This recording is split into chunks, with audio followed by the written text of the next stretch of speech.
Are the prison systems in the United States working?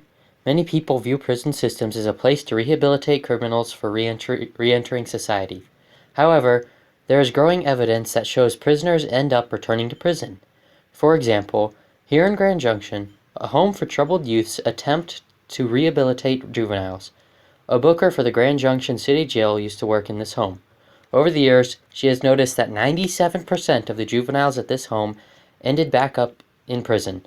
This appalling amount of juveniles that is returned is a result of inadequate rehabilitation on the part of the correctional facilities. This failure is not limited to just troubled youth homes. It is inclusive of even prison systems. Prisons do not rehabilitate prisoners correctly, and as a result, they cannot fit into society. A person's relapse into criminal behavior is known as recidivism. A person will go to prison, be inadequately rehabilitated, return to society, commit another crime, and then return to prison. This cycle starts when a person gets a criminal record. This process occurs because the criminal justice system is unable to successfully diagnose and treat a felon's problems. Recidivism has become a growing concern because of the cost of maintaining prisoners. $31,000 is spent on each prisoner annually. If the United States is unable to come up with a reasonable solution, prison costs will skyrocket. A study by the National Institute of Justice shows that within 3 years of their release, 67.8% of prisoners will be rearrested. When studying the prisoners' lives outside of prison, they found that the environment that a prisoner is exposed to may play a factor in prisoners returning to prison. Depending on the community they live in, they may have a decreased likelihood of obtaining a job. A total of 46.5% of prisoners are incarcerated for drug-related crimes. 50.4% of drug offenders return to prison after their release. This is an enormous amount of the prison population that is returning to prison. The high recidivism rate in prison is a result of inmates' poor education. When a prisoner is released back into society, it is unreasonable to assume that they can obtain a job without a high school diploma.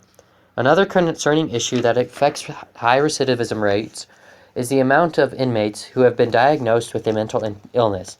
Improper treatment in prison can, in fact, make their condition worse and lead to a rearrest. When prisoners are released from prison, they have a difficult time securing a job that will provide for themselves. If a prisoner is unemployed after their release, they may return to crime. This occurs because prison systems in the United States have failed to properly rehabilitate inmates to re-enter society. In order to be successfully reintegrated into society, it is essential for prisoners to have a stable job. The Federal Bureau of Prisons found that being employed reduces the chance of prisoners returning to prison substantially. However, 60% of prisoners are jobless a year after their release. This is concerning that so many are unemployed when their successful rehabilitation depends on them having a job. Part of the reason they are jobless is because their criminal record reduces the chance of them attaining a job by 30%. Concerning unemployment, an ex-convict states, "I have had numerous interviews and sent out more than 200 resumes for jobs for which I am more than qualified. I have had denial after denial because of my felony." This criminal record poses a problem for prisoners because they are branded for life by it. Another problem is the employment of the ex-convicts itself. In the month prior to a prisoner's rearrest, 30% of those rearrested were unemployed and twice as many were underemployed. This means that 90% of the rearrested population did not have a financially satisfactory job. If a criminal is unable to provide for his needs, then he may resort to crime again. Then it is inevitable that he will return to prison. A solution to both the criminal record and the type of employment for prisoners is to have a system developed that will aid prisoners in finding a financially satisfactory job. This would be beneficial in that it would bypass the criminal record and guarantee that they would have a reliable income. Though some foundations to help prisoners exist, it should be mandatory for every prison to have these programs for their prisoners. Common sense seems to dictate that an education is necessary to have a financially satisfactory job. Having a basic education is a necessity for most jobs.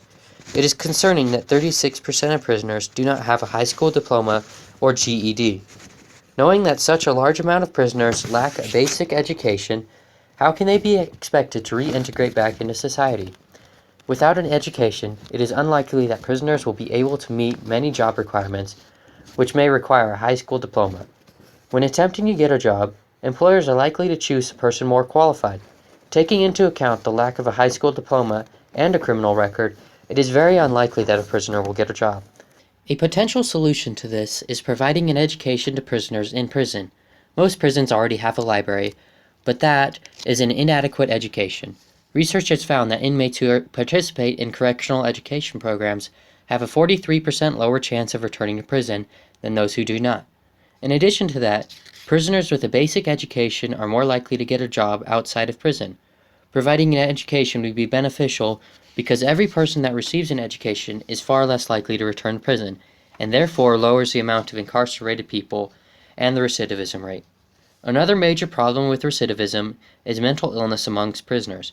56% of state prisoners and 45% of federal prisoners have symptoms of a mental illness. Many convicts are sent to prison when they should have been sent to a mental institution.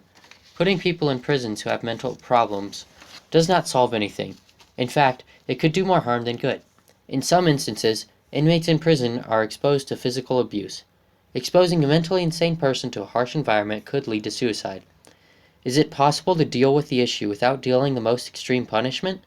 Interestingly, 1/4 of mentally insane prisoners have served 3 or more incarcerations.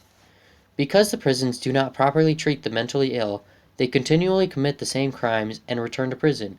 It is interesting that instead of acknowledging the prisoner's mental illness, prisons just accept the fact that they committed a crime and deal the punishment. If prisons are to be successful in rehabilitating their prisoners, then they need to be able to properly address their problems instead of ignoring them. Therefore, it should be mandatory for a prison to properly diagnose and treat their prisoners' problems. Prisons should also receive proper therapy.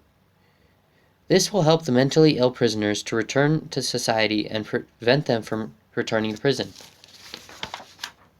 Many people would assume that enforcing a system where we provided an education, job, help, and mental help to prisoners would be costly. Though I do concede that it would cost more per prisoner, I still insist that it is more cost efficient in the long run. For example, Norway spends $90,000 on each prisoner every year, while the United States spends only $30,000 every year on each prisoner. However, Norway has one of the lowest recidivism and incarceration rates in the world. Norway has an incarceration rate of 75 for every 100,000 people. Norway also has a low recidivism rate of 20% of prisoners returning. When we compare this to the United States incarceration rate of 716 for every 100,000 people, it is easy to see how increasing the funding spent towards prisoners would in fact lower the amount of prisoners and the total cost simultaneously. Norway relies on a system called restorative justice. This system serves to repair the harm caused by the crime rather than punish the person for it. The prison system in Norway focuses on the person's future rather than their past. Because Norway attempts to help the person prepare for their life outside of prison, they have more success in lowering the recidivism rate. Norway's ideology on the matter is that if you treat people like animals while they are in prison, they are likely to behave like animals. Norway is able to maintain a successful prison because of the way they treat the prisoners and prepare them for the outside life, despite costs. Prison systems do cost public money. Therefore, failure to lower recidivism affects not only the prisoners, but the people as well.